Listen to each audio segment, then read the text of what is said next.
So I've got Prof. Bun B here with me, and it's time for another remix. This time we're going to tackle the tensions between religious traditions and hip-hop culture. So I've got a question for you, Prof. Okay.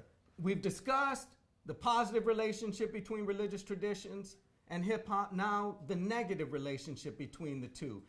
Give me a sense of what you think has been one of the most compelling, one of the most powerful critiques of religious traditions.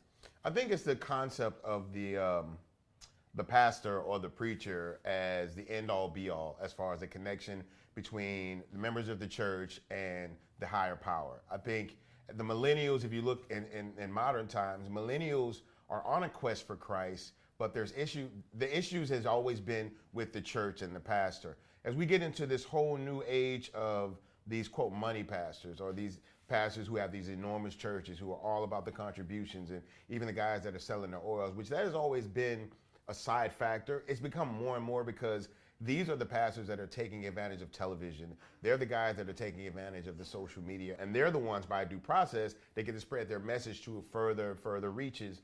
And, you know, we've had issues with that because, you know, hip hop has always tried to be honest, and hip hop has always tried to show, you know, demand clarity, you know, try to show what's going on behind the curtain. We want to pull the curtain back on the wizard, you know what I'm saying? And we've noticed that in traditional, especially within Christianity, a lot of these churches have been the opposite. They've been trying to be the wizard, you know what I'm saying? So we've had issues with them trying to critique us and trying to point out issues in hip hop or within hip hop artists that, you know, you look at people now that even in modern times, there was a preacher that wanted to sue Meek Mill and Jeezy for their music or whatever. So, you know, it's like, you know, touche, basically. If you want to sit there and point fingers and try to draw out different things from us, then we're going to have to do the same thing. You know, we're going to ask for the honesty of you know what I'm saying? Because we're giving the honesty of us.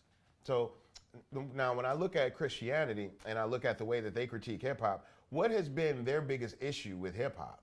The biggest issue has been the moral and ethical code of hip hop, right? So you've got Christian ministers and laypersons within these churches who think they are living in accordance with this moral code that's premised upon the Bible. Now, we can raise questions about that, but exactly. They believe that they are living in accordance with this particular moral and ethical code that is rigid, that is profound, and that leads to salvation. And here you have artists who raise questions about that. Now, from my perspective, the fundamental issue is this, that hip-hop artists have pointed out what we already know, that preachers, Christians, Muslims are human.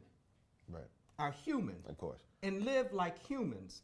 And hip-hop artists have pointed the finger at that and raised the question, does this moral code that you preach correspond to the moral code that as a human you live?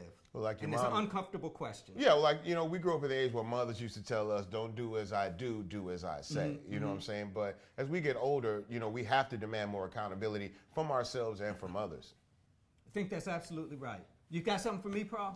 Well, I think, you know, when we look at hip hop and Christianity, we've been trying to bridge the gap between the two. But I think one of the things that people come to me and ask me about Christianity is that we have the King James Bible. And that's pretty much the preferred text that we use. But there are other translations of the Bible. Why is it that the King James Bible has become the one mainly used by most people in Christianity? Well, it's had such a long and profound history that folks have maintained it because it's tradition. And they raise questions concerning whether other interpretations have the same sort of oomph.